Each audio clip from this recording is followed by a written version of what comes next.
Hello, and welcome to another video. In this video we're playing some Watchmen, which is Annihilation, but the Republic version. None of these matches are particularly very interesting. Unfortunately, this was the time that I spent in the game. I spent about a little over 2 hours. We had some matches where it was like double healer on the enemy team. Obviously we went against 4 DPS. We're playing 4 DPS against 4 DPS. Like, they just couldn't out heal it. Had almost 20k DPS in those matches. I think it was like 18.9 or something, but one of the healers was like stalling it out after the other healer died. So that was kind of unfortunate, at least for numbers. It's kind of interesting, but overall, you know, nobody wants to watch that. It's just kind of sad to see that is happening. And then we had another game where it was 2 tanks and 2 DPS versus a heal and 3 DPS. Like, I don't know. Like, I don't get it. Something as simple as a standard staple for other games. This is like where SWTOR really shows its age, is the fact that, you know, when you queue up, you are matched against another tank and healer. You know, the restriction about how you can only have 1 tank and 1 healer for Arena. The game will pretty much always match that in other games too. But the difference is that, you know, if somebody's not ready, they'll actually try to backfill another tank and healer against the other tank and healer. They won't just leave you with some random DPS. Obviously, we have a player issue, so we don't like, get that. But at the same time, like, that match could just not be started. A lot of other games have like a ready check before the match starts, not like an actual traditional one where, you know, the match just won't start if not everybody accepts. So, for example, kind of like Guild Wars 2 or like solo shuffle or ranked 8v8s and stuff like that. For WoW, obviously that's a thing, but in general I think this game kind of needs it because the impact of support roles is way too high and it's way too easy to manipulate and abuse maliciously.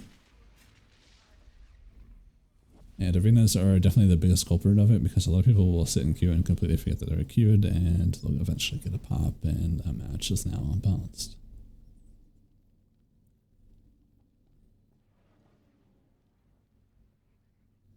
Then obviously for backfilling, they should really prioritize the role, but honestly, when somebody takes the 15-minute lockout to leave the match, if it's their first leave, at least, I feel like that's a much better system than putting people into a match that's just unbalanced and unfun.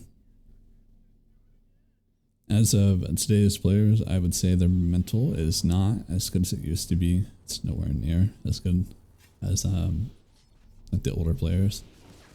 So we run into the issue where people just can't handle those bad matches. They get really bored, they're not having fun. The PvP meta is relatively stale. Something needs to happen. Healers most likely need to be easier to play or just better in general. They're just not comparing to DPS. Even a really good healer, like some of the best healers you would say in this game, are only like 1.5 to 1.6ing like a really good DPS, like in terms of like damage to HPS. And that's giving both of them an ideal scenario, not like the best scenario, because obviously people aren't going to just let you cleave like crazy, but also people aren't going to let you free cast on heals either.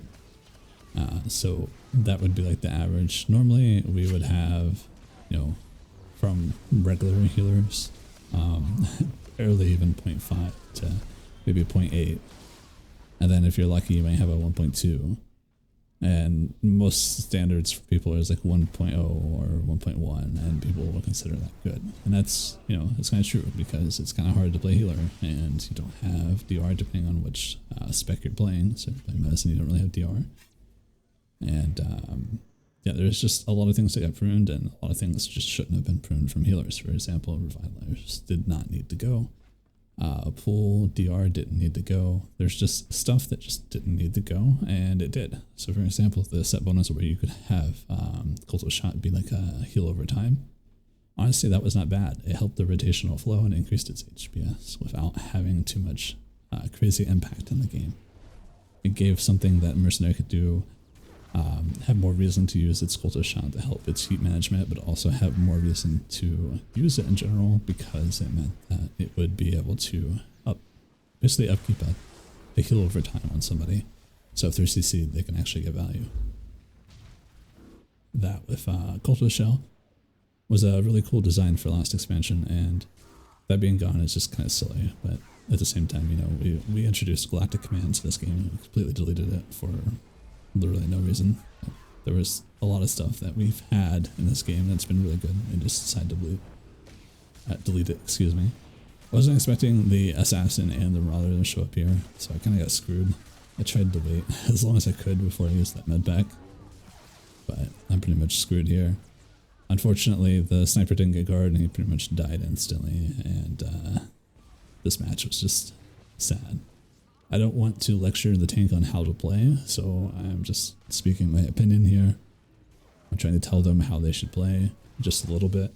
I'm not trying to be overwhelming with it, I'm trying to keep it short and sweet. If we can't do something basic, I'm not going to further push it because there's really no point. You know, people either know or they don't know, that's fine.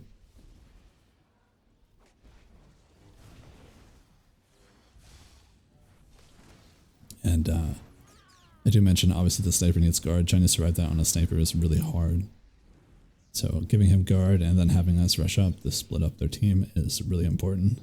Their sorcerer is not really doing anything, so that's just the nature of the queue. Unfortunately, I hate that that's a thing.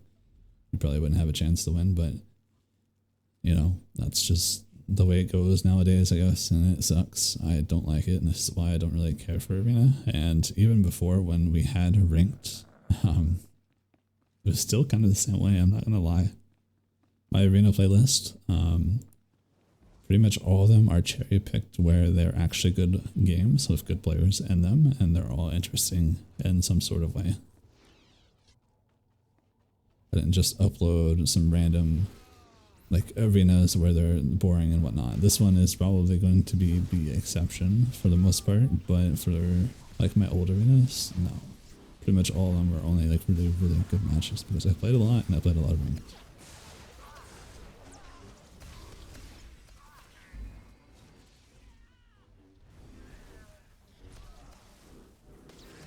But anyway, for Watchman, by the way, if you guys are interested, you're kind of reliant on just being a DPS spot. You don't really have any utility like you used to. You don't have Fury, you don't have Choke, so you are just looking to slash as much as you can. I am taking the Trauma talent, or at least I had forgot here. I don't know, I might take it next round, or I mean next game, but typically you want the Trauma talent and reapply every single time you have Berserk up, so you can keep the Trauma up permanently.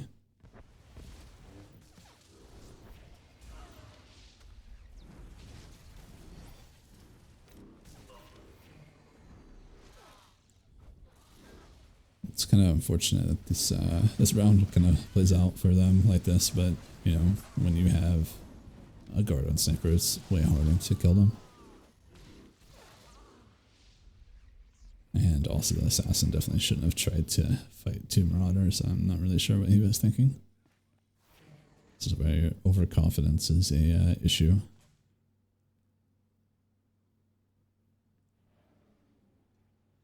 And this is exactly why I'm not hitting the sniper, by the way, when he's saying it's really hard to track. Yeah, it is. And even if I am hitting him, by the way, I'm probably missing because of defense chance and his ability to basically focus his stuff on me to basically kite me. If I was playing Fury, if I was playing Carnage, I wouldn't have much issue staying on target, but as Annihilation specifically, you do have quite a bit of issue trying to stay on target, so you kind of want people that will commit to the fight. So that's why I'm hitting the Stork, because he doesn't seem to really know what he's doing, but also he can't approach my dots unless he bears.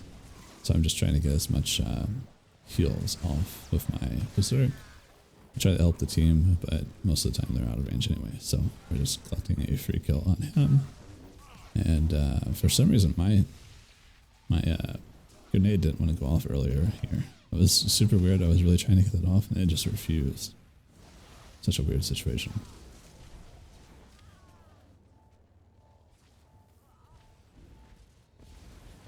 This match also goes on a little bit longer than I expected. Like when the sniper is getting away, I guess the sniper gets caught. Yeah, I don't know. A sniper unselfs and stucks it. Okay, I was like, what the heck's going on? Why did he do that? But then again, you know, they misplayed it so bad. And then I'm like, okay, do I really need to go up here? Do it really? Is he gonna stuck it? Do I really need to go up here? And yeah. By the time I actually hit him, he's like, yeah, I'll stuck it.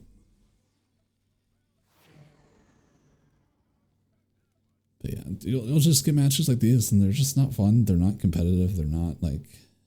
I feel like they're not even interesting.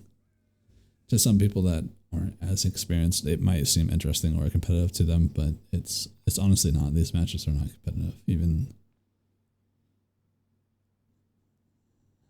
somebody relatively new could probably tell that. You typically don't have somebody that just goes in there and doesn't hit anything, it just dies. Anyway, in this match, so we have a lineup where Mercenary Healer is a thing. Mercenary Healer, as long as he's not reflecting, I actually get a lot of value out of my healing, and I get decent uptime. Comment about matchmaking is because there was multiple people that didn't accept. Our team was 4 DPS almost instantly, so that meant that everybody in the match should have been 4 DPS, both sides. That meant 3 people didn't take their pops, and somebody declined the pop instantly on the other team to get that healer in there. And then we're waiting for a backfill for the 4th. Yeah, 15-minute wait for this. I don't understand it. I know Devil started streaming, and yeah, every single one of his matches were just abysmal. This is kind of like just the state of PvP, the meta, people's mental. It's sad, really. It honestly is. There's no other word for it. It's just sad. And I'm hoping that, you know, if they want to shout out PvP, they will at the very least put some thought into PvP, because it is the one like mode of content that you can do where, you know, you get a lot of value out of replayability. So if you spend a little bit of money into the game, especially in PvP, you get a lot more replay value out of that. And replay value doesn't mean, oh, let's just add another map that nobody asked for and then make it super annoying. No. Don't do that. That would be terrible. Do something to change the meta.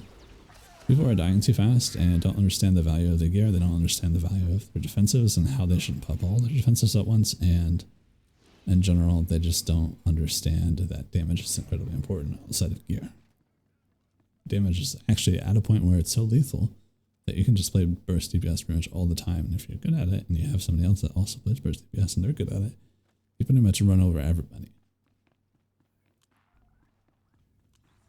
Anyway, TDM is probably not something that should come into the game, but to enforce reasons to play objectives is not very hard. I can give an example for every single map for a reason to make TDM players or damage-hungry players actually play objectives. A hot ball is an easy one to fix. Remove the move speed debuff. Add a damage buff to the ball, so if you're holding the ball, you do 5 or 10% more damage or something like that. So it makes it lucrative to have the ball, and then like increase the damage you take while you're holding the ball. Kind of like the Berserker's Implant. Instead of 6%, do 5%. Maybe if you're a tank, do 10%, you know, and then maybe only have the slow enabled if you're an operative or a sniper. That would give a reason for a lot of people to pick up the ball. Give a lot of reason for people to hit the ball carrier because they'll be doing more damage. This also means you can kind of like spiral the game a little bit faster, so therefore the match is going a little bit better. Obviously, the ball will still explode. I think that's probably still a good ideal. However, at the same time, I do think you should still have to score. That's obviously very important.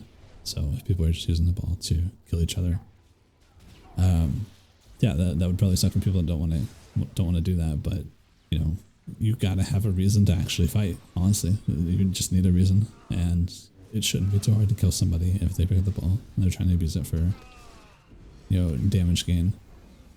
And then you could have like the debuff like increase over time, like make it worse and obviously more lucrative, so you can have like a stacking damage buff and then a stacking damage taken buff or debuff. I guess you can have both of those happen at the same time, and if they hold it for too long, they just die.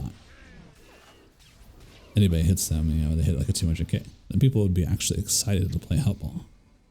But yeah, that's just one example. You know, it's Hotball. There's a whole bunch of other different ones I could come up with for all the other ones. It's not a lost hope.